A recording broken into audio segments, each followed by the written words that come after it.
Anong ganap sa mundo ng showbiz? Usap-usapan ngayon sa social media ang chikang muli raw magbabalik ang singer-actress na si Toni Gonzaga sa ABS-CBN. Ito ay matapos kumalat ang isang art card kung saan nagsasabing magbabalik kapamilya ang singer-actress at magiging parte ng isang sikat na show. Tila ang tinutukoy na ABS-CBN show ay ang muling pagbubukas ng Pinoy Big Brother kung saan nagsilbing main host si Toni ng ilang taon. Umani ng samut-saring reaksyon mula sa madlang netizens ang balitang pagbabalik ng singer-actress sa kanyang dating home network. Matatanda ang nag-resign noong February 2022 si Toni sa Pinoy Big Brother matapos siyang i-call out ng netizens sa pag-e-endorso kay Rodante Marcoleta na isa sa mga bumoto laban sa muling pagbibigay ng prangkisa sa ABS-CBN.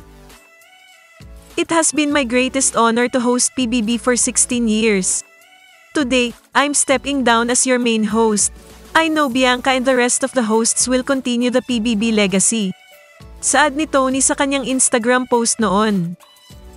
Samantala, wala pa namang kumpirmasyon kung totoo nga bang magbabalik si Toni sa ABS-CBN para maging host ng Pinoy Big Brother. Bukod pa rito, may kontrata pa ang aktres sa All TV Network ng pamilya Villar.